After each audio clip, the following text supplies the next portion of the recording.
Hello everyone, welcome back to my channel. This is Queen of Fertility and I'm here to welcome back. I'm going to do some more articles, y'all. This is about by Jack the Ripper. Okay, aka Adam Housley. He did kill my daughter, Tamara Mowry. Okay. If y'all watch her, that's not her, that's a robot. But her heart is in the robot. So if you ever watch her, they all married, okay? But he actually Jack the Ripper though. Um, he did this because he one of the cops that arrested me and her daddy, which is Brad. Okay, I got a video about that. We are the first interracial couple, okay, to get married and have kids. Um, in their eyes, okay, it was legal to us in the United States, but to them, no. Okay, so he is one of the cops on the case. Okay, either Brad killed him, assassinated him, or like I said, we got off, but only for them two. Something regarding him and Brad. Okay, I don't know what Brad did. I guess we won, or like I said, Brad probably assassinated him and he came back for us. Okay, or cause we did disappear from the court. Cause they were gonna sentence us to death, but we disappeared though, and we changed our identity. Okay, but he found us somehow, some way.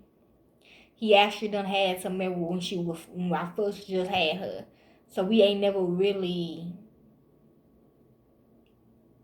was around her, but we were around her though. I know it's hard to explain, so let's begin. This is Jack the Ripper 1888 history. Okay. They say he killed prostitutes. Or whatever the case may be. Okay. Um I think he only got one victim, to be honest. Besides, people that he killed with his crew or whatever. But I think Tamir like he's only one. Okay. Okay, let's title it. A brief history of the Whitechapel murders. One of the first problems you encounter when you attempt to write a history of the Jack the Ripper crimes is establishing just how many of the Whitechapel murders were, in fact, carried out by the killer, who became known as Jack the Ripper. Yes, he only murdered really one, which was Tamara. We never really had Tamara, y'all. To be honest, I do not. That was her spirit, okay? That used to be on Sister Sister and on the real and all that. Um, he got her when she was a baby. That was. Remember I told you I just had friends when I busted down the Grim Sleeper. I think he got her around that time. Although the exact number of victims most frequently banded around is 5, see 2021, it should be remembered that this is based upon a later statement made in 1894 by Melville McNagden, and this is not by any means a definite number, okay? Or he got her after 94, because I thought I remember her saying she was next. Indeed, the Whitechapel Murders File, which is the generic file that encompasses the actual Jack the Ripper crimes, has the names of 11 victims on it, some of whom was victims of Jack the Ripper, some of whom may have been, and several of whom most certainly weren't. The canonical 5 victims. The 5 aforementioned names most often put forward, and often referred to as the canonical 5 victims as having been murdered by the Ripper are Mary Nicholas, murdered on 31st August 1888, Annie Chapman, murdered on 8 September 1888, so these are codes. Okay, Mary could be by Gina. Annie could be by me or Michael Jackson. Elizabeth Shry could be by Grandma. She is Queen Elizabeth. Murdered on 30th September 1888. Catherine Eddowes, murdered on 30th September 1888, could be me or Brad. And Mary Kelly, murdered on 9th November 1888. Emma Smith, the first Whitechapel murders victim. However, the file also contains the names of 2 victims who was murdered before Mary Nicholas, whose body was found on August the 31st, 1888. Okay? So as you can see, they did break into me and Brad's house. We just got married.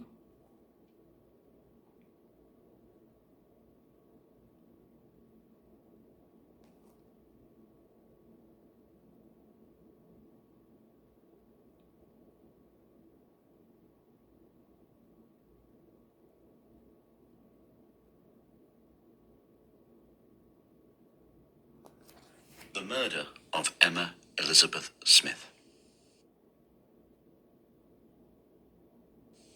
The 2nd of April, 1888, was the Easter Bank Holiday Monday, albeit the weather that day was not particularly conducive to outdoor pursuits.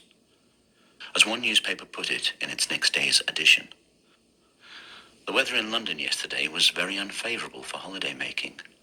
Though dull, the morning was dry, and many thousands were tempted abroad in the hope that the rain would hold off. In this they were disappointed, for at noon heavy rain showers fell and rendered those in the streets damp and uncomfortable. As a consequence, all indoor places of resort and amusement became thronged, in some cases to an uncomfortable extent, while the welcome shelter of the taverns appeared to also be taken advantage of to an unusual extent. On the Monday evening, at the common lodging house. Okay. However, it showed a little image when we lay in the bed or something. However, the file also contained the names of two victims who were murdered before Mary Nicholas, whose body was found on August the 31st, 1888. The first of these victims was Emma Smith, who was attacked in the early hours of the 3rd of April, 1888. She later died of her injuries in the London hospital, and as a result, hers became the first name to appear on the Whitechapel murders file. Yes, Tamara. Emma Smith was almost certainly not a victim of Jack the Ripper. Okay, this by you to you. Indeed, before she died, she was able to tell the doctor who treated her at the London hospital that she had been attacked by a local gang. She said she did. Actually, they did on the show The Real. Okay. Martha Tabaram, Jack the Ripper's first victim. So yeah, they did know about it. Yes, Lonnie loved his grandma. If you really watch my sister Tamara and Tia, I said my sister. If you really watch my daughter Tia, when she used to be on the show, this type in the real old real, 2018, 2017, something like that. When Tia and Tamara both on there together, like my Tia is like really worried about Tamara. Okay, Tamara is not who y'all think she is. She's not like what they depicted her as on the show. And I'm not saying she wouldn't date a white boy. I'm just saying she just wouldn't. She wouldn't date that type of man. A few months later, on the 7th, August 1888, the body of Martha Tabram was found in George Lloyd Yard, something you want to eat. A sore deal throughout Fair that led, and for that matter, still leads off Whitechapel High Street. She had been subjected to a horrendous and very violent attack, in the course of which she had suffered 39 frenzial stab wounds to her throat, chest, and abdomen. Okay, I believe too. This like a picture they drew. Okay, this one gonna be a hard one too, y'all. Martha Tabram, also referred to as Martha Turner, may or may not have been a victim of the criminal who later became known as Jack the Ripper. Really, all these names, I feel like is just names of people that know about the shit. Like Adrienne Barlon, Jeannie Marr, like Gina, him, the dude that put a date my grandma on the show, him, my grandma, me, Tia, Samara, Brad, like Adam, like that's what I'm getting from this. Martha Tabram, also referred to as Martha Turner, okay, later became known as Jack the Ripper. The case against her having been a victim is that her throat hasn't been cut and she had not been disemboweled. Injuries that almost all the convict 5 victims will later endure. Okay. I get when they put her in the robot, they made a robot out of her or something like that. Evidence that suggests she was a victim is that her killer had targeted her throat and abdomen, just as Jack the Ripper would do with the 5 Chronicle victims. Yeah, them kids is actually with demon kids or something like that. Paul and Carla. They next time. It is therefore safe to say that the injury is most certainly still out on whether or not Martha was a Ripper victim. The Jack the Ripper murders. We move into more certain territory with the murder of Mary Nicholas on August the 31st, 1888. Again, this was a savage and brutal attack. This time, however, the killer demonstrated the modus operandi. Okay, if y'all was in science class, you know a modus is like a model or something of cutting her throat and disembowering her. Blessed as we are with the gift of hindsight, we can now look back on the murder of Mary Nicholas and pinpoint this crime as the start of Jack the Ripper's so-called reign of terror. The police at the time lacked the luxury of such certainty. Yes, because she was always around us until she just popped up one day and said she was married. They suddenly connected Mary Nicholas' murder with that of Martha Tubram, and many of the officers who worked on the case believed that Martha was indeed the first of Jack the Ripper's 6 victims. Okay, it did come out last year. In addition, it was also, in the early days at least, influenced by Emma Smith's claim that she had been attacked by a local gang into believing that the crimes were in fact gang related. Okay, this is what Tamara is saying. Okay, yeah, I did investigate. I do get Emmas. I do get Grammys. Okay, that's probably why they say Emma right there. It's, I don't know, baby. I don't know, Tamara. It's just this one gonna be hard, y'all. This just my mind just everywhere right now. I don't know what to think no more.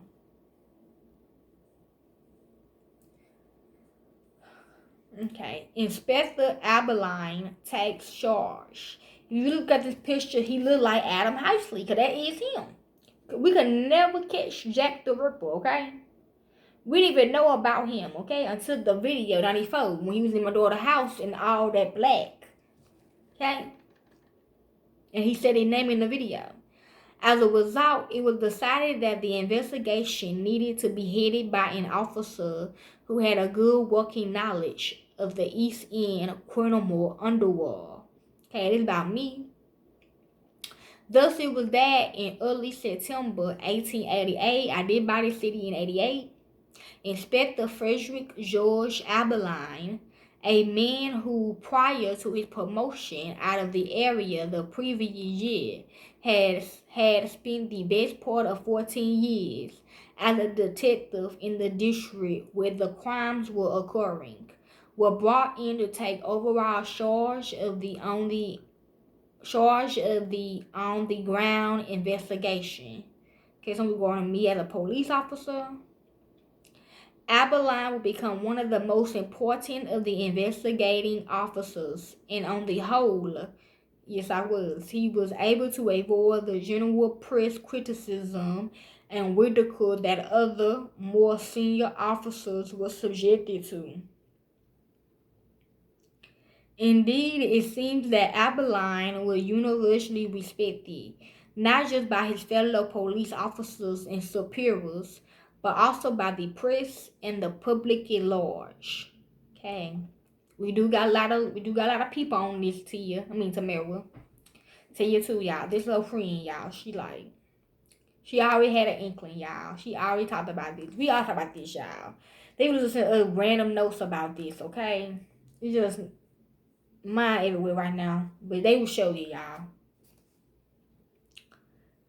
The leather apron scare. Cause I remember she did wear an apron that one time on the show, on the reel. Or it could be about Ed Grain, the Chainsaw Massacre little man, okay? He is Leatherface. So yeah. It was around this time that police inquiries amongst the prostitutes in the area yielded a possible suspect in the form of a man whom the local streetwalkers had nicknamed Leopard Apron. Remember, I married him. Well, against my will, but still. On account of the fact that he happily wore such a garment. So yes, they did sell them into prostitution. Okay, so he did sell Tamara into prostitution. When we came there, she was hung on the cross in the Bermuda Triangle area. According to all of them, could be Adrian Bayon, Jeannie Ma, and all of them. According to the prostitutes, this leather apron was running an extortion racket amongst them, true, and threatening to rip them open if they didn't give him their money, true. Yes, they do. Unfortunately, when the press learnt of the suspect, several newspapers began emphasizing the man's supposed Hebrew appearance, a fact which led to anti-Semitism surfacing in the area. Okay, Annie Chapman is murdered. Okay, they do look like Tamara.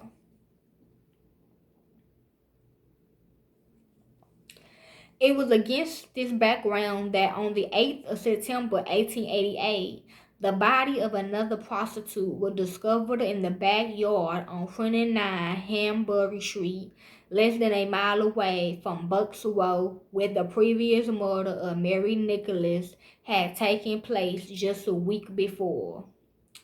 The Hanbury Street victim was identified as Annie Chapman, and this time the violence had escalated, with the killer having removed and gone off with her womb. Okay, like I said, this is about me. When they cut Casey out, they cut JD out, young boy out, okay, Manny Casey. Okay, I keep saying 5 on here.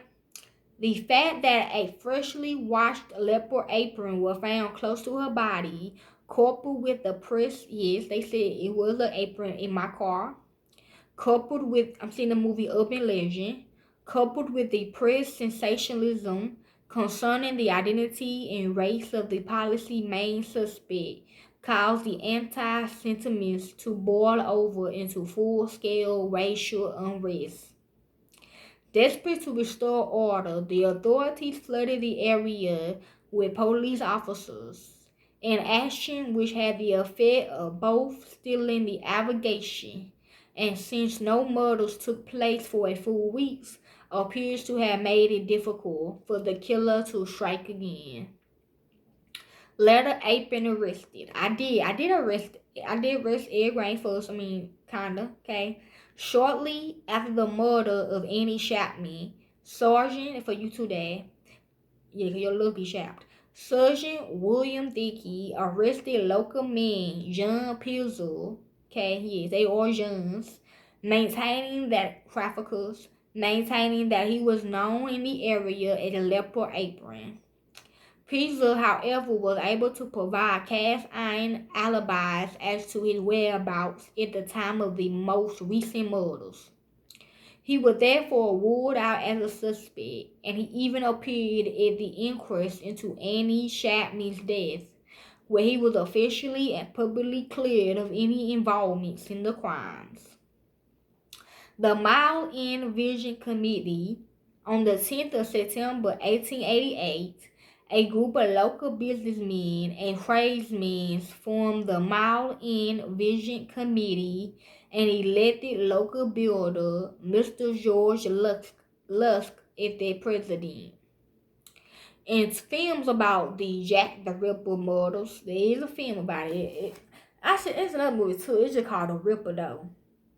Right, it's kind of like about a monster though, but it like this though. And by killing off different students, they going to the fair or something like that. In films about the Jack the Ripper's murders, the committees, there were several in addition to this one, are often depicted as villains. But in reality, their stated aim was to supplement the police numbers in the area and to raise significant funds to offer a reward for information that might lead to the killer's arrest. True, they did.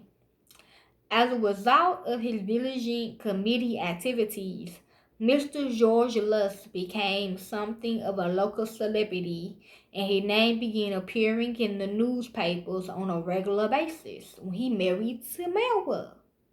That's how we really knew about him. They say he was on Fox News, but I don't think I really seen him on Fox. I can ask my baby daddy because he was for Fox. And he's saying no. So no. But one time we ever heard of him when he married Samara. And like I said, we didn't know Samara was even dating. She was actually talking to somebody else. She was talking to like somebody else. Him. My brother. Was the killer a medical man? Question mark. Meanwhile, at Annie Chapman's inquest, the divisional police surgeon, Dr. George Baxter Phillips, expressed his opinion that Annie Chapman had been murdered in order that her killer could obtain her womb. That's why all the motherfuckers having babies now. Y'all see Jimmy Ma? She got a baby, but it's a demon though. It's not about my brother Jeezy.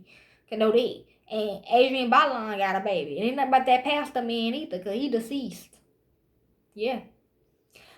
So yeah, that's probably what it is too about this, okay? When they cut out Casey. Cause they got pregnant after. Okay? At least Tamara was pregnant on the show before they got pregnant. Cause they even said they was not ready for kids. Hold on, y'all.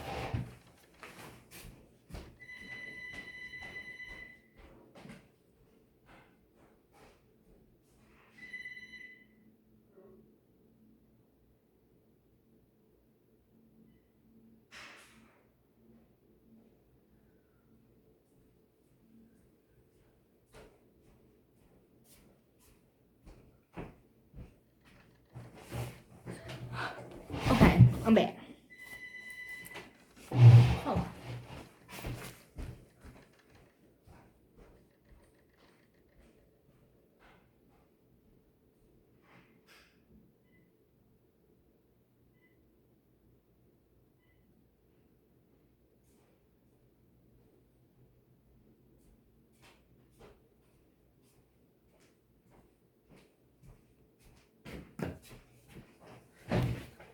My bad, y'all.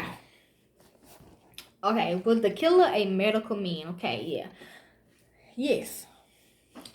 So that's be another reason why they could be doing their room waiting. So somebody else that could be involved in this could be that dude I was telling you about in that room rating video, about that placenta video. Okay. Philip also opting that the skill and speed that he displayed in removing the organ suggested that the murderer possessed some anatomical knowledge. Okay, the organ is the placenta, y'all. Or the ovaries, but I feel like the organ is the placenta.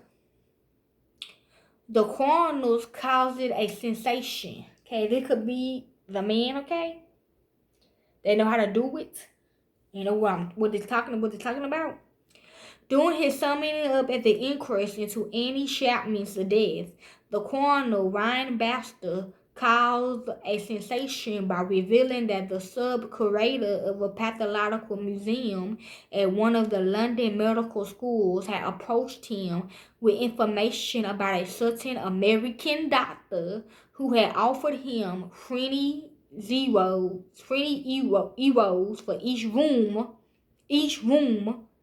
Yeah, the room is the placenta that he could provide him with. Baxter wondered if the knowledge of this demand had incited some deranged witch to carry out the most recent murder in order to obtain a room which could presumably then be sold on for profit. Needless to say, Baxter's revelation and ponderings caused an absolute sensation, and it must be said, added a bizarre twist to which rapidly becoming the phantom of the Whitechapel's murders. So I'm getting, they did take her womb when she was pregnant with them demon babies or whatever the case may be, and they were giving the womb to Jeannie Ma and Adrian Ballon and whoever the hell else, okay? Probably why they demon, probably either her babies came, either to male baby, either my grandkids, Either her baby came out pure or their baby came out pure, y'all. I don't know. Something like that. That's why it's probably how it go when it comes to room waiting. Why all the people can have their kids and shit. The medical profession itself, it should be said, was quick to disprove Baxter's allegations. And it's interesting to note that such a theory was not mentioned in any of the inquests into the deaths of subsequent victims. An increased police presence detected the killer. On the streets of Whitechapel, the police were battling to bring the killer or killers to justice and was coming in for an awful lot of press criticism for their inability to do so. True. However, in my mind, their increased presence appears to have deterred the killer, and by the end of September, I think it was, the people of the area had begun to relax, with many of them believing that the murder spree had ended it. The night of the double murder. So it's about grandma and her.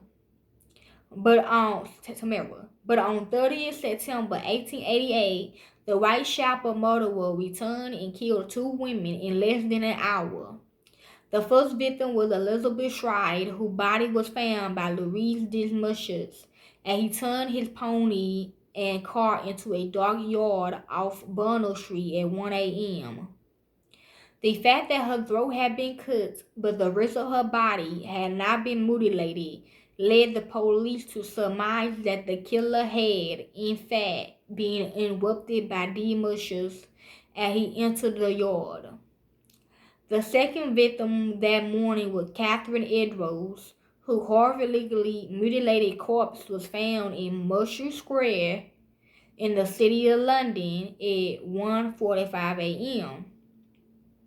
In addition to injuries suffered by Mary Nicholas and Annie Chapman, the killer had also mutilated Catherine Edrose's face.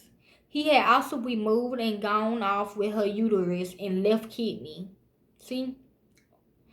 Jack the Ripper's only clue. As the police pursued Jack the Ripper through the streets of the East End of London, they discovered a clue. In a doorway in nearby Golston Street, a police constable, Alfred Long, patrolling his beat, came across a piece of Catherine Eddo's blood-stained apron in the doorway of an apartment block. Not for my daughter Jill or kids too. Scrawled in chalk on the wall above the apron was a message which reads, "The Jews, Jews, are the men that will not be blamed for nothing." Okay? This message was the, okay, we not, okay, good. The message was the, they talking about them though, but we talking about us, we the real Jews. You know, it's not spelled right, but you know what they're trying to say though. This message was the source of a great debate between the Metropolitan Police, who wanted to erase it lest it lead to racial unrest in the district, and the City of London Police, who wanted to photograph it as they felt it might be an important lead in a hunt for the killer of Catherine Eddowes. Yeah. The descendant, that's for Grandma, because she is Catherine in Child Play. The distance between the two forces was ended at 5:30 a.m. when Sir Charles Warren, the Metropolitan Police Commissioner, arrived at the scene and ordered its immediate insurance. The killer is given the name Jack the Ripper.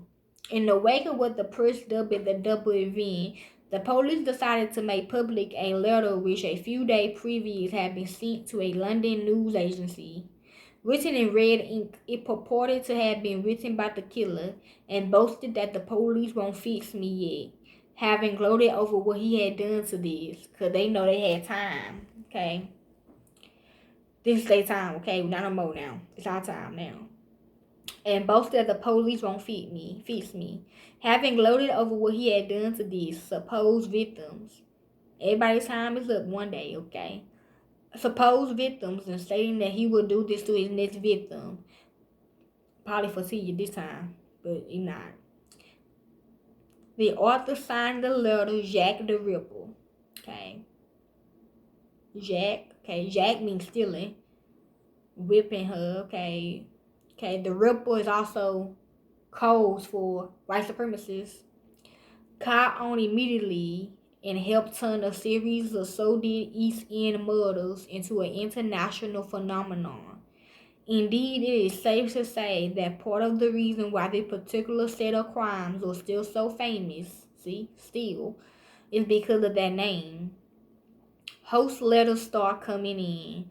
Unfortunately, releasing the letter proved to be a mistake.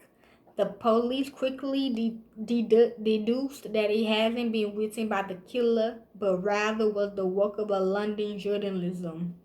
However, such was the allure of the name Housley, began sending in letters with the same or similar signatures, and the police investigation came close to meltdown with the veritable avalanche of Jack the Ripper correspondence.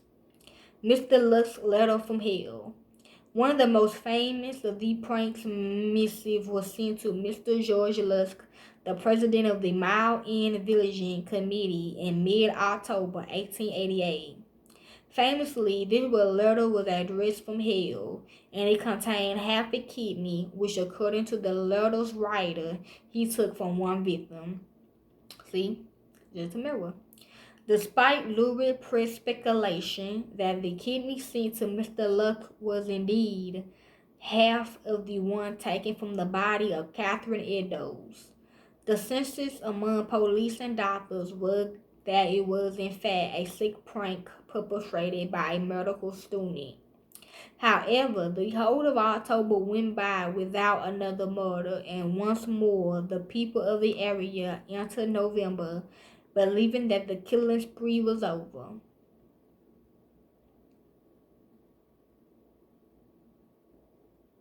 Okay. Okay, baby. The end of the murders. With the murder of Francis Coles by person of persons unknown, the Whitechapel murders came to an end, and shortly afterwards, the file itself was closed. Okay, it is now. Okay. The other names right quick. My daughter gonna finish it for y'all know Tia. That's Coles. Mary Kelly, Rose Mallette, Alicia McKenzie, The Return of the Ripper, Pension Street Murder, Another Ripper Crime. We do got something like that in the city. Francis Coles, The Last Whitechapel Murder Victims. Okay, they could be by Shanice or whoever. Okay, yeah. So I hope y'all enjoyed this. I'm out. Peace. I'm doing the movie code Saturday, y'all. Okay, I ain't got enough time. I'm out. Peace. I'm exhausted, y'all.